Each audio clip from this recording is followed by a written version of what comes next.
Hello दोस्तों। आपका agriculture study spear में आपका एक बार से फिर से स्वागत है। जैसा कि हम आपके लिए रोज़ इम्पोर्टेंट एग्रीकल्चर जनरल नॉलेज महत्वपूर्ण क्वेश्चन लेकर आपके सामने उपस्थित होते हैं। ऐसा ही आज हमारा पहला क्वेश्चन है। अंतर्राष्ट्रीय IRRI संस्थान स्थित है। IRRI संस्थान क्या होता है? International rice research institute. ये कहाँ स्थित है? देखिए, इसका पहला आंसर सभी को लग रहा है कि सही होगा, लेकिन नहीं। इसका राइट आंसर है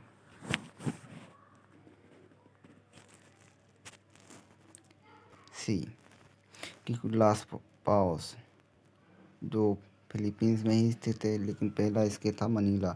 मनीला हट के अब हो गया लास पाओस, तो इसका राइट आंसर होगा लास पाओस। दूसरा प्रश्न है हमारा, इक्रिसेट और कजरी। इक्रिसेट और कजरी ये दोनों क्या हैं? ऑप्शन पहला है दोनों राष्ट्रीय अनुसंधान है। आपको देखना है इसमें कौन सा राष्ट्रीय है, या फिर दोनों राष्ट्रीय हैं या फिर दोनों अंतर्राष्ट्रीय हैं। बहुत ही ध्यान से आंसर देना है आपको। और दूसरा ऑप्शन है दोनों अंतर्राष्ट्रीय अनुसंधान है। और तीसरा है अंतर्राष्ट्रीय है और राष्ट्रीय है। और चौथा है राष्ट्रीय है या फिर अंतर्राष्ट्रीय है। तो इसमें दोनों राष्ट्रीय हैं। आपको ये तो पता है कि राष्ट्रीय है, लेकिन ये राष्ट्रीय नहीं है, अंतर्राष्ट्रीय है। क्योंकि ये भारत में हैदराबाद में स्थित है और ये भी जोधपुर में स्थित है। लेकिन ये अंतर्राष्ट्रीय है और ये राष्ट्रीय है, तो इसका राइट आंसर होगा सी। चलिए अगला क्वेश्चन देखते हैं। अगला क्वेश्चन है, सही मिलान का प्रयोग करते हुए कोड का प्रयोग करें। इसमें मैंने 4 ऑप्शन दिए हैं। आगे उनके मुख्यालय स्थित हैं, वो स्थान का नाम लिखा है और नीचे मैंने कोड दिए हैं। आपको छांटना है कि इसमें कौन सा राइट होगा। तो देखते हैं चलिए कि WMO वर्ल्ड मेट्रोलॉजी ऑर्गेनाइजेशन बिल्कुल सही है, जिनेवा में स्थित है। अगला क्वेश्चन है वर्ल्ड ट्रेसिंग ऑर्गेनाइजेशन, तो ये तो गलत है, ये वहाँ स्थित नहीं है। अगला क्वेश्चन है नेशनल NCIPM, इसकी फुल फॉर्म फिलहाल अभी पता नहीं है, आपको अगली वीडियो में बता दूंगा मैं।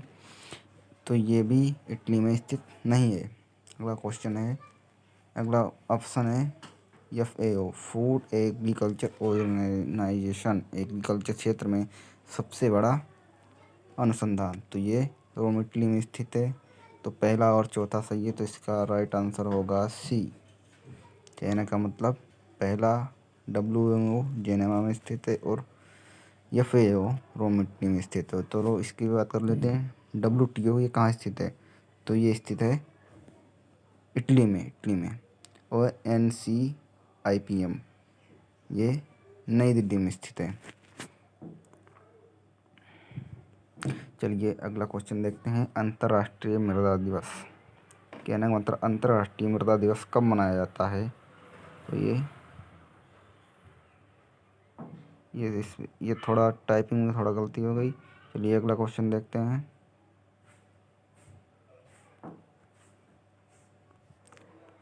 हाँ सही है। अगला क्वेश्चन है कि अंतर्राष्ट्रीय मृदा दिवस मनाया जाता है। यहाँ पे लिखना चाहिए कब से मनाया जाता है, लेकिन यहाँ पे थोड़ा गलती होगी मुझसे, चलो सॉरी। चलो मैं आपको बता दे रहा हूँ यहाँ पे क्वेश्चन किस तरह का होना चाहिए था कि अंतर्राष्ट्रीय मृदा दिवस कब से मनाया जाता है, यानी कब से सेलिब्रेट किया जाता है। तो इसका राइट आंसर होगा 2016। और ये कब मनाया जाता है ये भी बहुत इंपॉर्टेंट है। तो ये मनाया जाता है 5 दिसंबर, क्योंकि आज 5 दिसंबर ही है। अंतर्राष्ट्रीय मृदा दिवस 5 दिसंबर 2016 से सेलिब्रेट किया जाता है। ध्यान रखना आप लोग, बहुत इंपॉर्टेंट क्वेश्चन है। चलिए अगला क्वेश्चन देखते हैं। अगला क्वेश्चन है सही मिलान कीजिए। आपको उसमें सही मिलान करना है। चलिए पहला देखते हैं। 3 दिसंबर, क्या 3 दिसंबर को विश्व मृदा दिवस मनाया जाता है? बिल्कुल नहीं। अगला है 4 दिसंबर को कृषि शिक्षा दिवस मनाया जाता है। ये आपको अभी मिलान करके बताऊंगा मैं। 5 दिसंबर को कृषि में महिला का योगदान दिवस मनाया जाता है और 23 दिसंबर को किसान दिवस मनाया जाता है। ये दिसंबर का महीना कृषि के लिए बहुत ही उपयुक्त होता है क्योंकि इसी दिन मावठ की वर्षा होती है ना, और पश्चिमी विक्षोभों से होती है मावठ की वर्षा, जो गेहूँ की फसल के लिए बहुत ही लाभदायक होती है। तो दिसंबर जनवरी ये कृषि के लिए बहुत ही उपयुक्त होते हैं। चलिए इसमें और बात छोड़ो ना, यहाँ पे क्वेश्चन सॉल्व करते हैं। देखते हैं कि 3 दिसंबर को क्या मनाया जाता है। चलिए आपको नहीं पता है, चलिए छोड़िए, फिलहाल मुझे तो पता है। मैं आपको सॉल्व करने का तरीका बताऊंगा। आपको सभी को पता होगा कि 5 दिसंबर को 23 दिसंबर को किसान दिवस मनाया जाता है और 5 दिसंबर को विश्व मृदा दिवस मनाया जाता है। ठीक है, अब 4 दिसंबर को क्या मनाया जाता है? 4 दिसंबर को मनाया जाता है कृषि में महिला का योगदान दिवस, और 3 दिसंबर को मनाया जाता है कृषि शिक्षा दिवस। डॉक्टर राजेंद्र प्रसाद, जो हमारे भारत के प्रथम स्वतंत्र भारत के प्रथम राष्ट्रपति और स्वतंत्र भारत के प्रथम कृषि मंत्री रह चुके हैं, जिनका पहला कृषि शिक्षा दिवस 4 अक्टूबर शायद है कि 2004 में ICAR में सेलिब्रेट किया गया था। चलिए अगला देखते हैं। शून्य भू परिष्करण के जनक हैं, बहुत ही इम्पोर्टेंट। इसमें ज़्यादातर लोग कन्फ्यूज होंगे क्योंकि भू परिष्करण का तो सभी को पता है कि जेन टूल होता है और यही ज़्यादातर लगा के आते हैं, लेकिन इसमें शून्य जो है इसको देखते नहीं और लगा के आते हैं जेन टूल। लेकिन यहाँ पे इसका राइट आंसर होगा GB ट्रिपलेट। पीट्रो डिकर्सन, ये तो अपने शास्त्र विज्ञान के हैं। चलिए अगला क्वेश्चन देखते हैं। किसान कॉल सेंटर का टोल फ्री नंबर है, पूछ सकता है आपसे, क्योंकि ये किसान से ही संबंधित है, कृषि से ही संबंधित है। तो इसका राइट आंसर है 1800, 180 और 1551। चलिए अगला क्वेश्चन देखते हैं। मृदा स्वास्थ्य कार्ड योजना के तहत 1 एकड़ भूमि से कितनी मृदा का परीक्षण किया जाता है? ये क्वेश्चन पूछा जा चुका है क्योंकि मृदा स्वास्थ्य कार्ड योजना ये भी पूछा जाता है कब मनाई जाती है। तो आपको पता होना चाहिए कि ये 19 फरवरी 2015 को मनाया जाता है।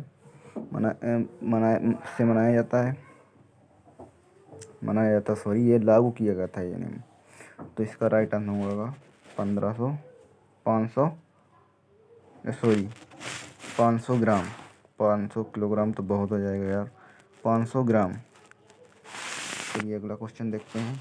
वर्ष 2017 में राजस्थान में किस जिले को पूर्ण जैविक जिला घोषित किया गया? ध्यान से पढ़ना है क्योंकि इसमें बहुत कंफ्यूज है। ये तो सभी को पता होगा कि 2016 में सिक्किम को भारत का पूर्ण जैविक जिला घोषित किया गया था। लेकिन राजस्थान का अगर पूछे तो इसका राइट आंसर होगा डूंगरपुर को राजस्थान का पूर्ण जिला घोषित किया गया।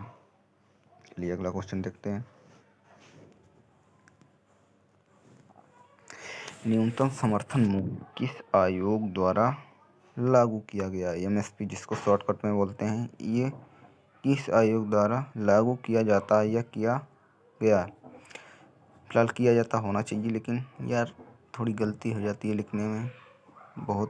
फिलहाल इसमें टाइम बहुत लगता है, इसमें बनाने में क्वेश्चन ढूंढने पड़ते हैं, पिछले क्वेश्चन देखने पड़ते हैं, तभी यार थोड़ी गलती हो जाती है। चलिए कोई बात नहीं, मैं अपने मुँह से ही बोल दे रहा हूँ। इसका राइट आंसर होगा कृषि लागत एवं मूल्य आयोग। अगला क्वेश्चन है। झूमी टोकिया खेती कहाँ की जाती है?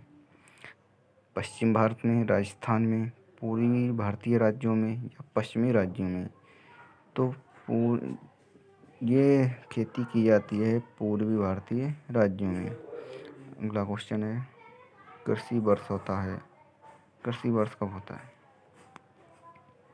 1 जून 31 मई, 1 जून से 31 मई को कृषि वर्ष होता है। अगला क्वेश्चन है। CIFE कहाँ स्थित है? तो ये नई दिल्ली में है, पश्चिम बंगाल में है, मुंबई में है और राजस्थान में है। देखिए डिटेल से ज़्यादा बात नहीं करेंगे, नहीं तो वीडियो बहुत लंबा हो जाएगा। डिटेल से आप लोग वैसे ही पढ़ चुके हैं, अगर डिटेल से बात करूँगा तो इसको 4-5 घंटे में पूरी सीरीज ख़त्म हो जाएगी, इसलिए मैं जल्दी जल्दी इसके बारे में बात करूँगा। तो इसका राइट आंसर होगा मुंबई। अगला क्वेश्चन है CARI central agriculture research institute, ये कहाँ स्थित है? इसमें आपको बहुत ध्यान से देना है, क्योंकि IARI और ICRI ये तो नई दिल्ली में स्थित सभी को पता है, लेकिन यहाँ पे पूछा है सेंट्रल केंद्र का पूछा है, तो यहाँ पे होगा अंडमान निकोबार द्वीप समूह। चलिए अगला क्वेश्चन देखते हैं। भारत का कुल भौगोलिक क्षेत्रफल है। देखिए सभी ऑप्शन आपको सही लग रहे होंगे, लेकिन यहाँ पे मिलियन, हज़ार, मिलियन, हेक्टेयर और पॉइंट का आपको विशेष ध्यान रखना है। तो इसका राइट आंसर होगा पहला, 32,87,000 मिलियन हेक्टेयर भारत का कुल भौगोलिक क्षेत्रफल है। अगला क्वेश्चन है देश में कुल वन का क्षेत्र है। ठीक है, देश में कुल वन का क्षेत्र है तो 2016-17 जनगणना के अनुसार ये तो 20.4 ही होगा, लेकिन ये बढ़ता और घटता भी रहता है, क्योंकि ये डेटा का क्वेश्चन है। ठीक है, लेकिन एक परिस्थिति यानी इकोलॉजी के अनुसार, अगर इकोलॉजी को शुद्ध रखना है, ठीक है, वातावरण को शुद्ध रखना है, तो उसके अनुसार कितने % वन होने चाहिए? तो 33% वन होने चाहिए, ये ध्यान रखना आपको। अगला क्वेश्चन है भारत में तो विश्व में वार्षिक वर्षण होता है। तो इसको वैसे ये क्वेश्चन कई बार एग्जाम पूछा जा चुका है कि भारत में वार्षिक वर्षण होता है, विश्व में वार्षिक वर्षण होता है। वर्षण का मतलब वर्षा होती है, कितने सेंटीमीटर या कितने मीटर या कितने mm, किसी तरह से आपसे पूछ सकता है। इसमें ऑप्शन में 1190 mm और दूसरा है 1000 mm और सेंटीमीटर विशेष ध्यान रखना, कि यहीं से एग्जामिनर आपको कंफ्यूज कर देगा, आपको जो आंसर है वो गलत टिक करवा देगा। और दूसरा है 110 सेंटीमीटर और 100 सेंटीमीटर। तो इसमें देखकर ही आप पहला लगाओगे ना, पर नहीं, पहला तो गलत है, सी होना चाहिए। सी बिल्कुल राइट आंसर है इसका। और नीचे है 100 सेंटीमीटर, नहीं वो तो गलत है, क्योंकि ये तो विश्व का पहले दीजिए फिर, लेकिन यहाँ पे पूछा है भारत में, जिसका राइट आंसर होगा ए और बी दोनों। अगला क्वेश्चन है सबसे अधिक सिंचाई चाहने वाली फसल है। ये भी क्वेश्चन पूछा जा चुका है कि सबसे अधिक सिंचाई चाहने वाली फसल है। देखिए सबसे अधिक सिंचाई चाहने वाली फसल की बात करें तो गन्ना है, लेकिन अगर आपसे पूछा जाए कि सबसे अधिक सिंचाई चाहने वाली क्षेत्रफल की दृष्टि से सबसे पानी चाहने वाली फसल कौन सी, तो होगा धान। दोनों क्वेश्चन अलग अलग हैं और पूछे जाते हैं और आपको सही भी करना है। अगला क्वेश्चन है सबसे अधिक कीटनाशकों का प्रयोग कौन सी फसल में होता है? तो पहला है धान, दूसरा है गन्ना, तीसरा है मक्का, चौथा है कपास। और यहाँ से इस तरह भी पूछ सकता है कि सबसे अधिक खरपतवार नाशियों का प्रयोग कौन सी फसल में होता है? तो धान हो जाएगा, लेकिन यहाँ पे पूछा सबसे अधिक कीटनाशकों का प्रयोग कौन सी फसल में होता है, तो यहाँ पे राइट आंसर होगा कपास। कपास बिल्कुल राइट आंसर है। चलिए देखते हैं अगला क्वेश्चन।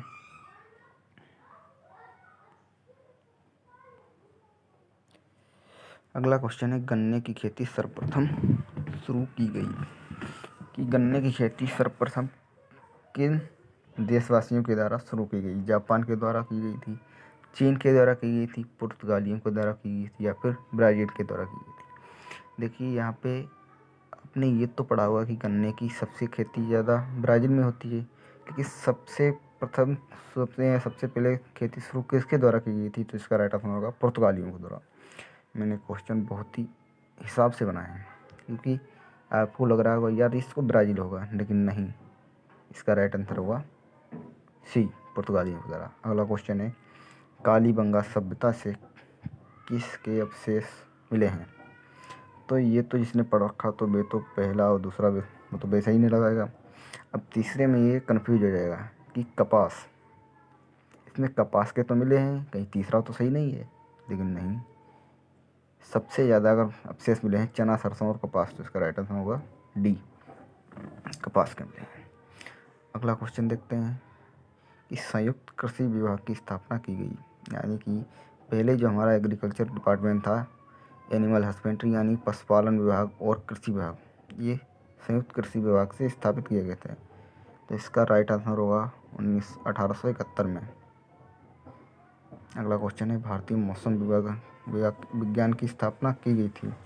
देखिए ये क्वेश्चन एग्रीकल्चर सुपरवाइजर 2021 में जो अभी राजस्थान में परीक्षा आयोजित हुई थी, तो उसमें क्वेश्चन पूछा जा चुका है कि वहाँ पे इस तरह पूछा है कि भारतीय मौसम विज्ञान की स्थापना 1875 में स्थापना के समय कहाँ हुई थी। तो उसमें किताब में तो दे रखा था पुणे, लेकिन बोर्ड ने उसका राइट आंसर मारा था कोलकाता। तो इसमें यहाँ पे अगर पूछे स्थान पूछे तो आपका कोलकाता होगा, लेकिन अभी इसका मुख्यालय जो है वो नई दिल्ली में स्थित है, लेकिन इसका यहाँ पे राइट आंसर होगा 1875 में। अगला क्वेश्चन है, प्रथम सिंचाई आयोग का गठन हुआ। प्रथम सिंचाई आयोग का गठन 1901 में हुआ था और दूसरा हुआ था द्वितीय सिंचाई आयोग का गठन हुआ था 1961 में। चलिए छोड़िए, अगला क्वेश्चन देखते हैं। अगला क्वेश्चन है, सस्य विज्ञान के जनक हैं। तो यहाँ पे थोड़ी मिस्टेक हो गई है, यहाँ पे पीटर होना चाहिए था, पीटरो मैंने कर दिया, चलो सॉरी।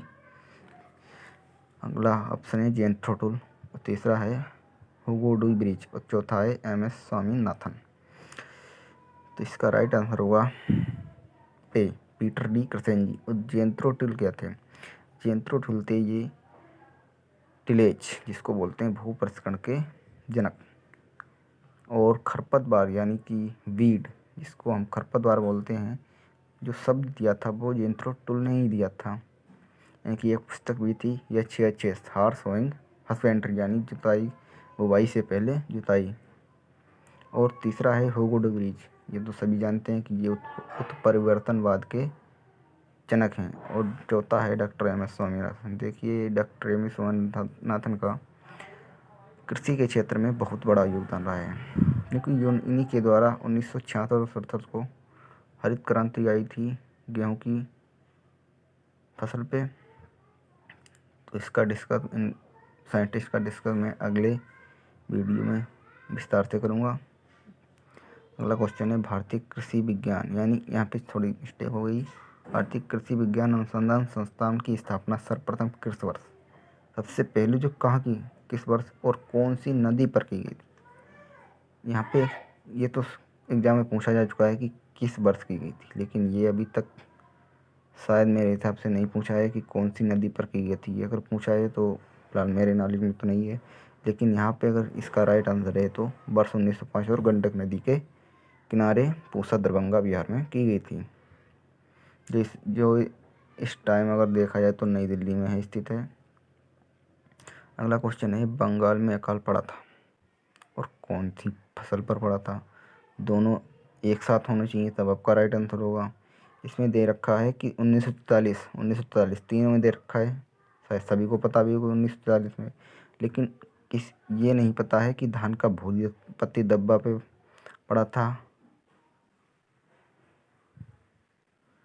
यहाँ पे थोड़ी मिस्टेक है, चलिए आपको मैं बता दे रहा हूँ कि कौन सी फसल पर पड़ा था। यहाँ पे सिर्फ धान होना चाहिए था ना, लेकिन यहाँ पे मैंने रोग भी बता दिया है, तब भी अच्छी बात है, मैंने इसका पूरा डिटेल में बता दिया। तो इसका राइट आंसर होगा बी, धान का भूरी पत्ती धब्बा रोग, जो हेलिमैंथोस्पोरियम ओराइजी कवक के कारण होता है, जिससे धान में भूरी पत्ती, इसके नाम से ही पता लग के कि भूरी पत्ती धब्बा जो रोग होता है हो जाता है। अगला क्वेश्चन है कि केंद्रीय धान अनुसंधान की स्थापना की गई थी।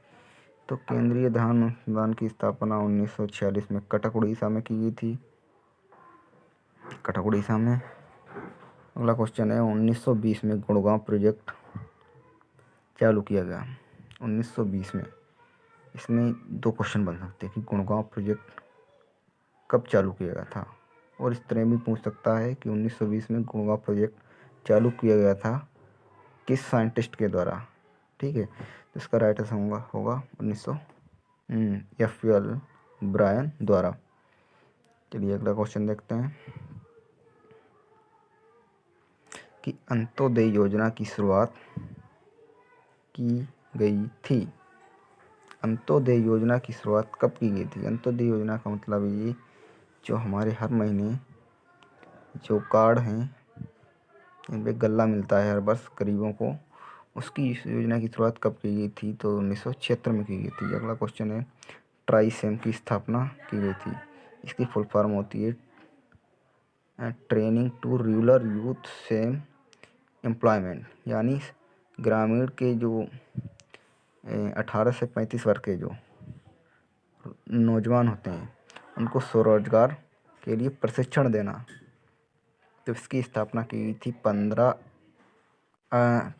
अक्टूबर, शायद 15 अगस्त है, 15 अक्टूबर नाली ने इसका स्थापना की थी 1979 में, 15 अगस्त है शायद, 15 अगस्त। चलिए छोड़िए। अगला क्वेश्चन है, नाबार्ड की स्थापना की गई थी। ये तो सभी को पता होगा कि 12 जुलाई 1882 में की गई थी, लेकिन ट्राइसेम का अगर मुख्यालय देखा जाए तो वे पुणे महाराष्ट्र में स्थित है, मुंबई महाराष्ट्र में। और नाबार्ड का एक मुख्यालय देखा जाए तो इसका है नई दिल्ली में स्थित है। नाबार्ड का मतलब राष्ट्रीय कृषि ग्रामीण विकास बैंक, यानी कि जो ग्रामीण के क्षेत्र के जो बैंक होती हैं जिससे किसानों को लोन वगैरह दिया जाता है, इसी के संबंधित बैंक है। अगला क्वेश्चन है, केसीसी स्कीम शुरू की गई। केसीसी स्कीम कब शुरू की गई? किसान क्रेडिट कार्ड, जिससे इस पे लोन दिया जाता है 1998-1999। अगला क्वेश्चन है, राष्ट्रीय किसान आयोग के अध्यक्ष सन 2004 में स्थापना वर्ष के समय थे, यानी जब इसकी राष्ट्रीय किसान आयोग की स्थापना किसने की गई थी? ये इस तरह में पूछता है किसने की थी, राष्ट्रीय किसान आयोग की स्थापना किसने की थी और किस वर्ष की थी? इसका राइट आंसर होगा एम एस स्वामीनाथन। अगला क्वेश्चन है, पोमोलॉजी शब्द का उद्भव हुआ। तो पोमोलॉजी शब्द का उद्भव ए बी और सी और डी दोनों होंगे, लेकिन राइट इसका राइट आंसर होगा सी, लैटिन और ग्रीक से हुआ था। मानसून शब्द है, किस भाषा का शब्द है मानसून? अरबी भाषा का शब्द है। इसके बारे में थोड़ी हम डिटेल से बाद में बात करेंगे। अगला क्वेश्चन देखते हैं,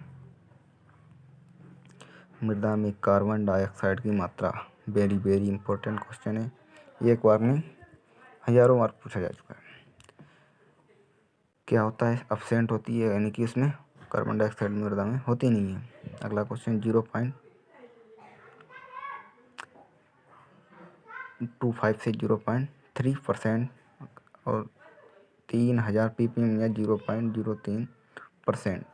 तो इसमें कुछ लोग तो देखते ही लगाएंगे दूसरा सही है, लेकिन यहाँ पे मैंने कंफ्यूज करने के लिए आपको जानबूझकर इसमें दोनों ऑप्शन सही रखे हैं।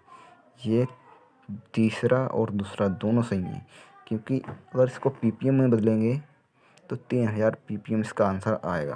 तो इसलिए दूसरा और तीसरा इसका दोनों सही हैं। अगला क्वेश्चन है, सीसर, केशपुंज या तीतरपंखी बादल होते हैं, क्या होते हैं? वर्षा करने वाले बादल होते हैं? नहीं होते हैं। ये बादल जो होते हैं वर्षा करने वाले बादल नहीं होते हैं। ओलावृष्टि करने वाले बादल होते हैं, ये भी नहीं होते।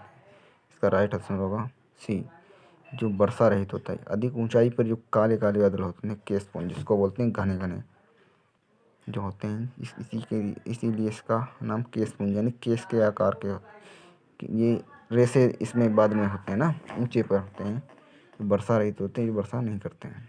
अगला क्वेश्चन है, बाष्पोत्सर्जन घटना है। बाष्पोत्सर्जन किस प्रकार की घटना है आपको बताना है। जिसमें कुछ लोग तो करेंगे रासायनिक, नहीं, रासायनिक गलत है, भौतिक घटना है। ये भौतिक होती है, सूर्य के प्रकाश के कारण होती है, रासायनिक नहीं होगी, भौतिक होगी, क्योंकि सूर्य के प्रकाश के कारण होती है। अगला क्वेश्चन है, आइसो हेलाइन क्या है? आइसो हेलाइन क्या है? अब ये तो बहुत इम्पोर्टेंट क्वेश्चन है। ये GRF में पूछा जा चुका क्वेश्चन है। इसका राइट आंसर हो, इसमें दे ही नहीं रखा मैंने, जानबूझ के नहीं दे रखा है, क्योंकि कुछ लोग इसमें बड़ा लिखा है ना, इसमें पहला ही लगेंगे, लेकिन नहीं। इसका राइट आंसर होता है समान लवणता वाले जो बिंदु होते हैं उनको मिलाने वाली जो रेखा होती है उसे आइसो हेलाइन कहा जाता है। ठीक है। अगला क्वेश्चन है, असंगत मिलान को हटाइए। इसमें कौन सा मिलान जो है असंगत है? पहला है किसको पौधों की वृद्धि मापने का यंत्र, अगला है हाइग्रोमीटर, अपेक्षिक आर्द्रता मापने का यंत्र। और तीसरा है क्वांटम सेंसर, पीएआर। पीएआर क्या होता है? फोटो सेंसर एयर रेडिएशन, जो प्रकाश संश्लेषण के लिए प्रकाश उपयुक्त होता है पौधों को उसी को पीएआर बोलते हैं। इसको मापने का यंत्र क्वांटम सेंसर है। अगला है पोटोमीटर, उत्सर्जन मापने का यंत्र। इसमें सभी सही हैं, कोई आंसर गलत नहीं है। मैंने जानबूझ कर सभी को सही रखा जिससे आपको याद हो, क्योंकि ये इम्पोर्टेंट है क्वेश्चन परीक्षाओं में पूछे जा चुके हैं, पूछे जा सकते हैं। अगला क्वेश्चन है CARI राजस्थान के जलवायु खंड में आता है। Central arid zone research institute Jodhpur Rajasthan में जो स्थित है वो राजस्थान के किस जलवायु खंड में आता है? फर्स्ट है, यानी कि पहला जोधपुर जो है राजस्थान के फर्स्ट है उसमें आता है। अगला क्वेश्चन है जिस क्षेत्र में वार्षिक वर्षा 50% से कम हो उसको कहते हैं, क्या कहते हैं? देखिए यहाँ पे होना चाहिए भयंकर सूखा। अब तो उधर बाहर जाओ। भयंकर सूखा।